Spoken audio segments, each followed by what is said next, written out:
মৰমৰ ছাত্ৰ-ছাত্ৰী, আজি তোমালোকৰ অনুশীলনী 2Bৰ অংকসমূহৰ বিষয়ে আলোচনা কৰিবলৈ গৈ আছো। 2Bৰ 1 নম্বৰ কৰিবলৈ কোৱা হৈছে যোগ কৰা। আমি যোগ অংক শিকি আহিছিলোঁ আৰু আজি আমি তাৰে এটা ভগ্নাংশৰ যোগ শিকিবলৈ গৈ আছো। যে ভগ্নাংশৰ যোগ তোমালোকে নিশ্চয় সৰু ক্লাছত শিকি আহিছিলা, তথাপিও আকৌ আমি যে ভগ্নাংশৰ যোগ কেনেকৈ কৰিব লাগে তাৰ বিষয়ে আজি আলোচনা কৰোঁ। আহা, এই নম্বৰটো চোৱা। এই নম্বৰটো কি দিয়া আছে? -7/12 আৰু 11/12 এই দুটাক যোগ কৰিব লাগে। আমি কি লিখিম? সমাধান লিখিম। সমাধান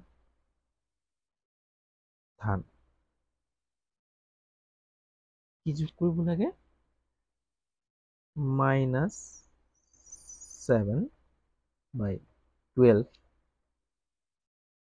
11/12 কি কৰিব লাগে? যোগ কৰিব লাগে। যোগ পাতি দিলে সমান চিহ্ন। চোৱা, ভগ্নাংশৰ যোগ কৰোঁতে আমি এটা নিয়ম শিকি আহিছো, লসাগু ল'ব লাগে। যদি ইহঁতৰ হৰ দুটা যদি একেই থাকে তেতিয়াহ'লে লসাগু যিকোনো এটা সংখ্যা ল'লেই হ'ল, অৰ্থাৎ ইহঁতৰ লসাগু 12 হ'ব। এতিয়া চোৱা, 12ক আমাৰ নিয়মটো আছিল 12কে আকৌ কি কৰি লসাগু হৰণ কৰিব লাগে, একবাৰ যায়, হয়নে? 12 × 12 আৰু সেই একেৰে 7ক পূৰণ কৰিব লাগে, অৰ্থাৎ 7 × 7 যোগ যোগ 12 আকৌ ইয়াত একবাৰ যাব, 11 × 11। ইমান মাথা ঘুমাবৰ প্ৰয়োজন নাই। যদি একেই থাকে তেতিয়াহ'লে তোমালোকে লসাগু যিকোনো এটা হৰ ল'লেই হ'ব আৰু ওপৰত যেনেকুৱা আছে সেনেকুৱা পাতি দিলেই হ'ব। এতিয়া চোৱা 12। এতিয়া ওপৰৰ সংখ্যাটো চোৱা, আমাৰ যোগ কৰিব দিছে কিন্তু আমি নিয়ম ফ'ল' কৰিব লাগিব। এতিয়া চোৱা, প্লাছে মাইনাছে অংকটো কি কৰিম? যোগ কৰিব দিলেও কি কৰিম? প্লাছে মাইনাছে মাইনাছ হ'ব। প্লাছে মাইনাছে মাইনাছ, অৰ্থাৎ এটা বিয়োগ চিহ্ন এটা যোগ চিহ্ন হ'লে অংকটো বিয়োগ কৰিব লাগিব। এতিয়া চোৱা, 11ৰ পৰা 7 গ'লে কিমান? 4। এতিয়া ডাঙৰ সংখ্যাটো 11, তাৰ আগত কি চিহ্ন আছে? প্লাছ, গতিকে সংখ্যাটো প্লাছ হ'ব। এতিয়া ইয়াত এটা কথা মন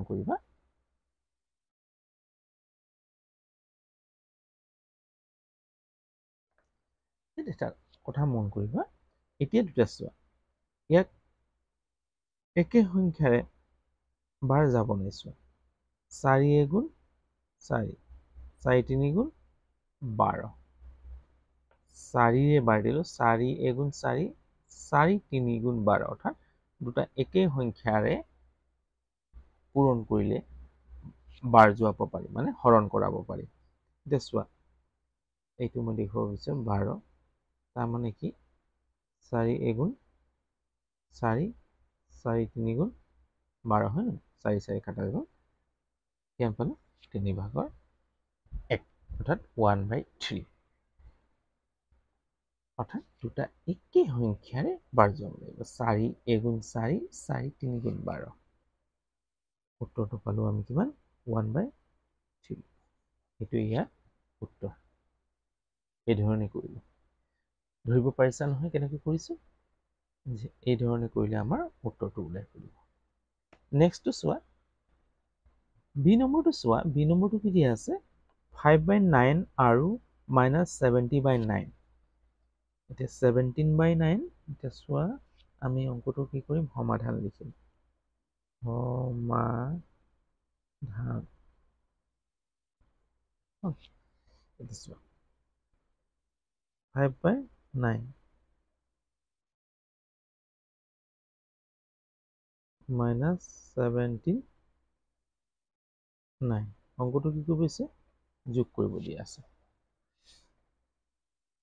ইহঁতৰ লসাগু কিমান হ'ব নিশ্চয় গম পাইছা হৰ দুটা একেই গতিকে 9 হ'ব হয় কি নহয় 9 হ'ব this one ওপৰত কিমান আছে 5 প্লাছ মাইনাছ কিমান আছে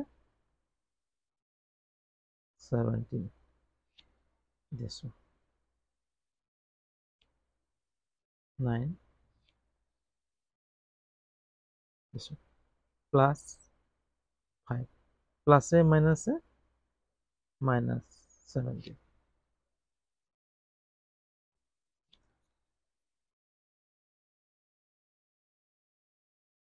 this one প্লাছে মাইনাছে প্লাছে মাইনাছ অৰ্থাৎ অংকটো মাইনাছ হ'ব এতিয়া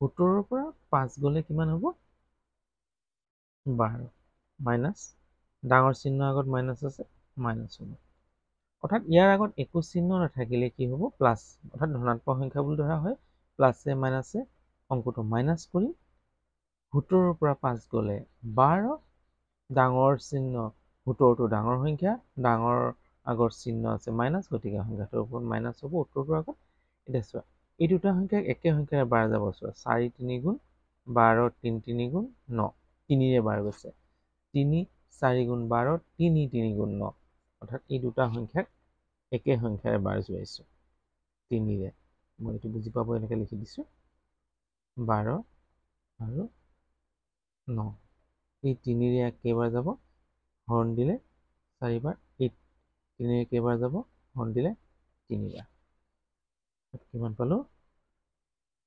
-4 3 উত্তৰটো এইটোৱে হ'ব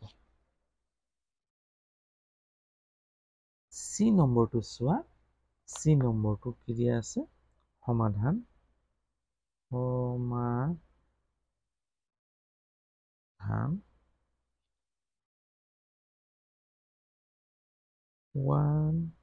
126 minus 137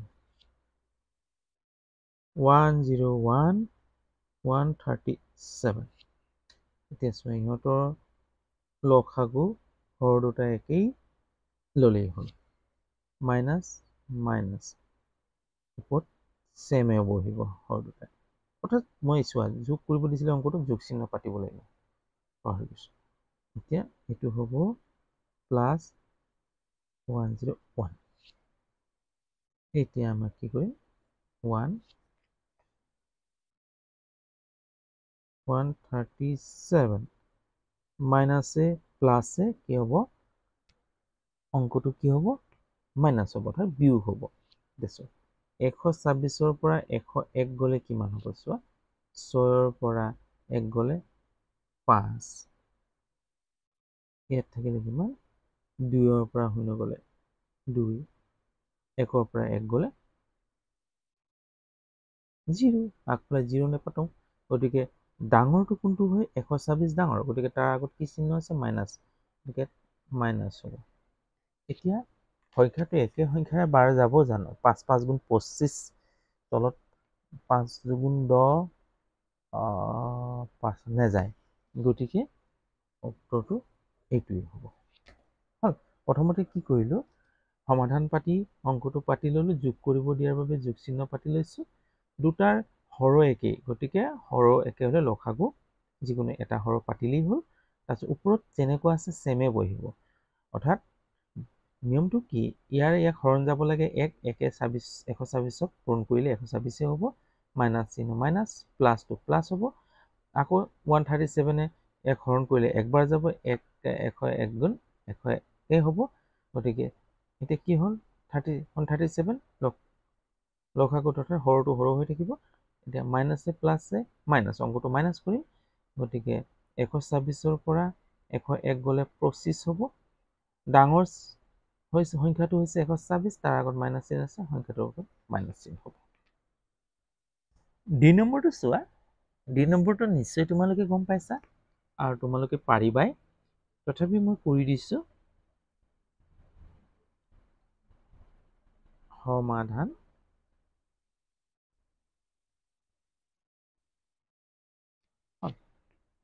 কিমান দিয়া আছে -57 69 37 69 অংকটো যোগ কৰিব দিছে যোগ চিহ্ন পাতিম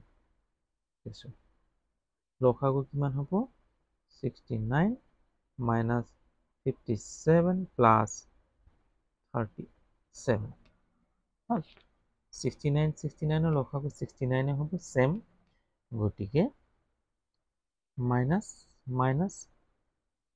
57 plus 37 অৰ্থাৎ 69 এই লসাগুটোক হৰণ কৰিলে একবাৰ যাব একেৰে ইয়াক পূৰণ হ'ব ওপৰ লগটোৰ লগত কিমান হ'ল 57 হ'ব 57 * 57 প্লাস ইয়াকো একবাৰে যাব 37 পূৰণ কৰিলে 37 হ'ব এতিয়া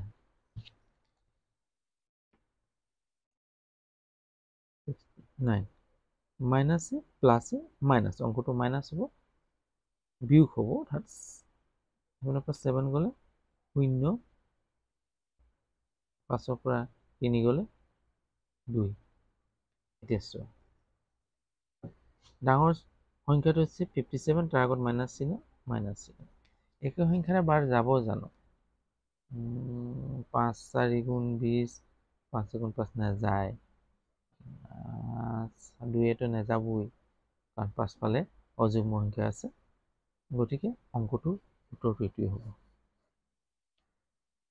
যদি অংকটো বুজি পাইছা তেতিয়াহ'লে লাইক কৰি দিবা আৰু কমেণ্টত জনাবা কেনে পাইছা যদি চেনেলটো ছাবস্ক্ৰাইব কৰা নাই তেতিয়াহ'লে ছাবস্ক্ৰাইব কৰি ল'বা আৰু লগতে বেল আইকনটো টিপি দিবা যাতে নটিফিকেশ্যনসমূহ পাই থাকা আৰু বন্ধুবৰ্গলৈ শ্বেয়াৰ কৰি দিবা যাতে তেওঁলোকেও মোৰ লগত সংযোগ হৈ একেলগে আমি আগুৱাই যাব পাৰোঁ তাৰে আশাৰে আজিলৈ হ'ব ধন্যবাদ